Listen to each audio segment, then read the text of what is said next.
Baik, dan seterusnya para penonton, kita ingin bawakan kepada anda berkenaan dengan Rejab, bulan persiapan Ramadan. Ingin saya kongsikan sedikit berkenaan dengan surah Al-Taubah ayat 36 yang membawa maksud sesungguhnya bilangan bulan-bulan di sisi hukum Allah SWT ialah 12 bulan yang telah ditetapkan dalam kitab Allah semasa dia menciptakan langit dan bumi. Antaranya 4 bulan yang dihormati. Ketetapan yang demikian itu ialah agama yang betul, lurus. Maka janganlah engkau menganiaya diri kamu dalam bulan-bulan yang dihormati itu.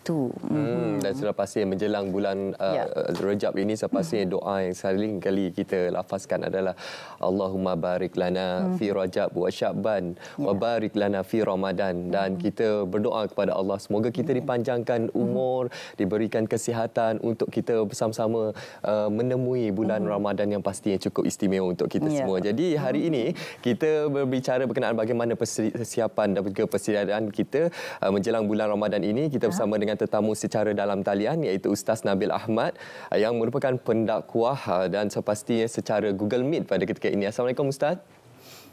Waalaikumsalam warahmatullahi wabarakatuh. Baik Ustaz, sepastinya kita sedia maklum bulan Rejab merupakan antara daripada 4 bulan haram yang telah ditetapkan oleh Allah SWT. Jadi mungkin untuk permulaan ni kita kongsikan kepada penonton istilah bulan haram ini dan maksud istilah daripada bulan Rejab itu tersendiri Ustaz. Baik, alhamdulillah wassalatu wassalamu ala Rasulillah wa ala alihi wa sahbihi wa man wala.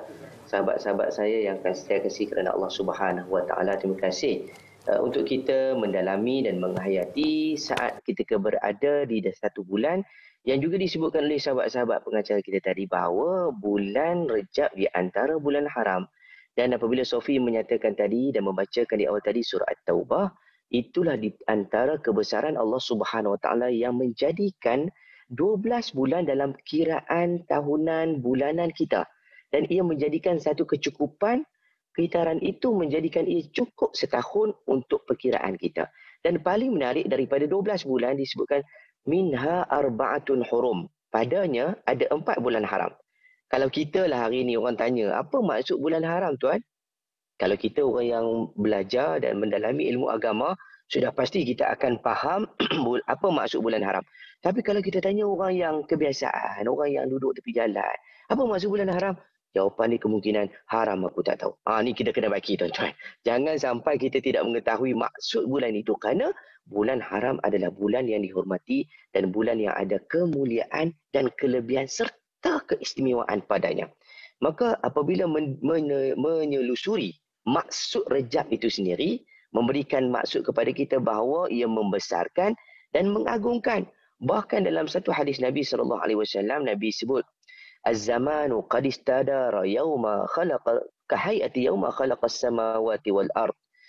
As-sanatu 12 syahran minha arba'atul hurum. Az-zaman, masa yang berputar itu seperti yang Allah ciptakan hari-hari ini, seperti mana Allah ciptakan langit dan bumi. Dan padanya, yakni pada tahun itu ada 12 bulan, minha arba'atul hurum. Daripada 12 bulan itu ada 4 bulan haram. Dan disebut juga wahaba salah satu mutawaliyat 3 bulan berturut-turut, iaitu Zulqa'dah, Zulhijjah dan juga Muharram. Wa Rajabun Mudhar baina Jumada wa Sya'ban. Rejab Mudhar ataupun bulan Rejab di antara bulan Jamadil Akhir dan juga Sya'ban. Ini yang telah pun diperjelaskan oleh baginda Nabi SAW. Tuan-tuan sahabat rahimakumullah sekalian, maka kita perlu faham bahawa bulan Rejab ini adalah bulan yang istimewa, bulan yang ada kelebihan padanya. Dan kenapa? Dalam hadis tadi Nabi sebut Rejab Mudhar. Kalau kita selalu sebut dalam kita punya muamalah komunikasi kita, Rejab ni kita sebut bulan Rejab je. Tak sebut bulan Rejab Mudhar. Tapi kenapa Nabi sebut Rejab Mudhar? Rupanya Syekh Mustafa Bugha dalam kitabnya menukilkan ataupun melihat daripada kandungan hadis Nabi SAW itu, kenapa Nabi sebut Rejab Mudhar?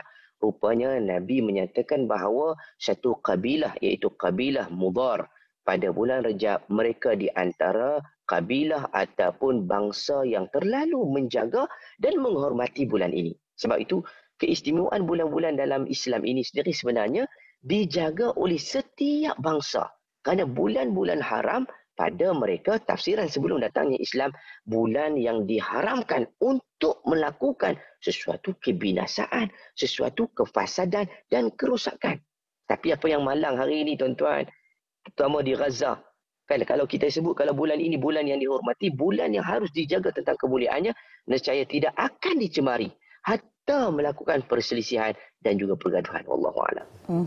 Baik Ustaz, dan difahamkan juga kan ramai di kalangan kita yang mengambil peluang lah khususnya ketika bulan Rejab ini untuk kita ganti puasa, untuk membanyakkan lagi puasa sunat, dan banyak sebenarnya ganjaran yang akan kita terima insya-Allah daripada Allah SWT sekiranya kita melakukan puasa sunat tersebut. Dan apa lagi antara ganjaran lain juga, sebab kalau difahamkan juga Ustaz, kalau kita dah buat orang kata amalan sunat dapat pahala yang berganda-ganda.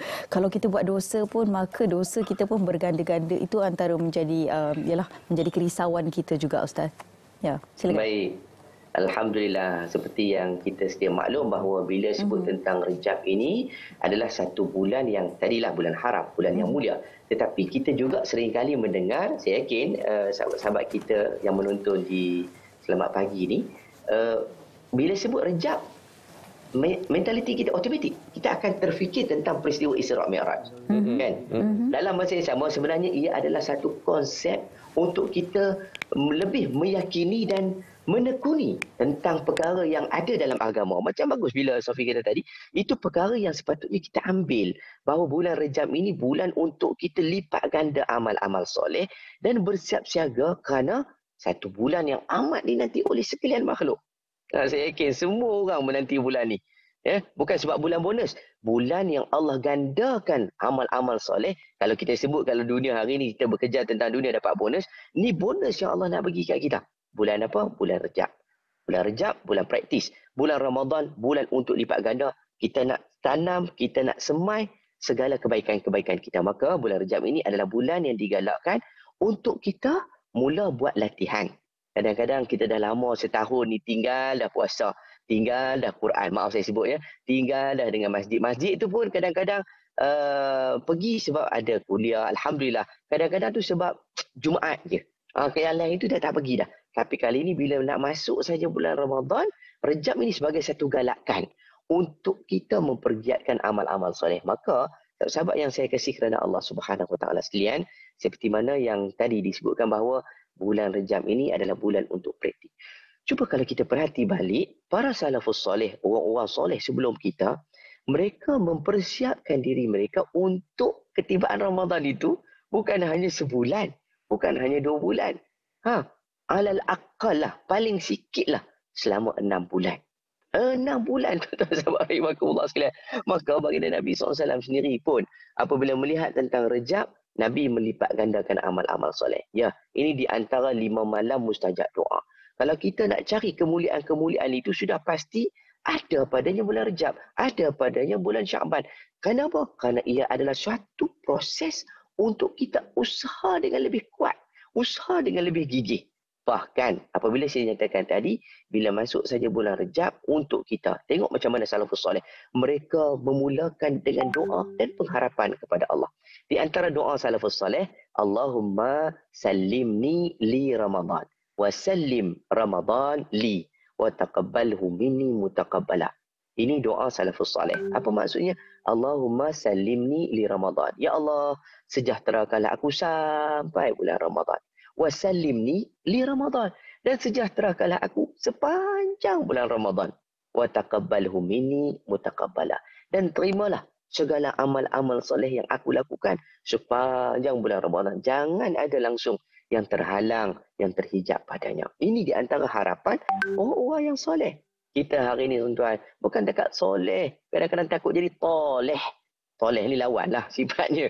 Soleh orang yang sam'an wa ta'atan, yang dengar, yang patuh. Tapi toleh ni yang degil, yang kerah hati, yang kerah kepala. Alah, aku tahulah. Itu tuan-tuan, kita tak nak tuan-tuan. Sebab tak ada nama orang toleh, yang ada nama soleh. Sahabat rahimakumullah sekalian. Maka bulan Rejab ini bulan untuk kita usaha.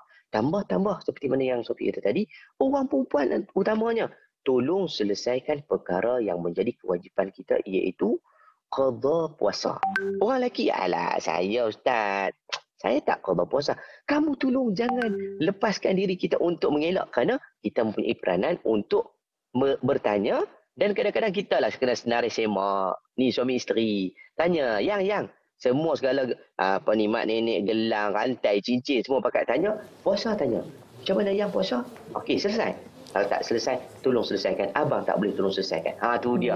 Baru namanya keluarga bahagia. Betul? Betul. Dan pastinya seperti yang Ustaz nyatakan tadi, bulan Ramadan pasti bulan yang kita nanti-nantikan sepanjang 12 bulan ini. Dan kita kalau boleh, kita nak berada dalam keadaan yang betul-betul bersedia. Jadi inilah bulan Rejab dan juga Syaban ini jadi bulan yang satu persediaan yang terbaik untuk kita semua. Dan Ustaz, ini saja ruangan yang kita ada, Ustaz. Kami ucapkan terima kasih atas perkongsian pada pagi ini. Kita harapkan ianya memberi manfaat dan juga penambahan ilmu kepada kita semua berkenaan manfaat bulan Rajab ini dan bagaimana persiapan kita menjelang bulan Ramadan, Ustaz. Terima kasih, Ustaz. Amin, ya Rabb. Sama-sama.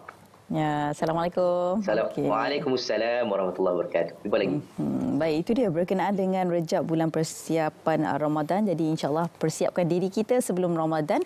Jadi inilah ruang yang Allah berikan kepada kita untuk kita berlatih diri kita dari segi fizikal, mental dan juga rohani. Insya-Allah. Sama-sama kita memperbetulkan diri kita. Yalah, banyak amalan yang boleh kita lakukan. Yalah, untuk kita latih tubi diri kita. Yalah, mungkin bulan puasa nanti kita kalau boleh nak baca Al-Quran setiap hari. Jadi inilah masa untuk kita mulakan latihan tersebut daripada sekarang. Betul. Dan juga untuk kita bersedekah pada bulan Ramadan nanti, inilah saat yang boleh kita latih diri kita untuk kita melipat gandakan pahala kita pada bulan Ramadan. Baik, penonton, sekarang ini kita nak berehat seketika. Kami akan kembali selepas ini dengan banyak lagi perkongsian istimewa untuk anda.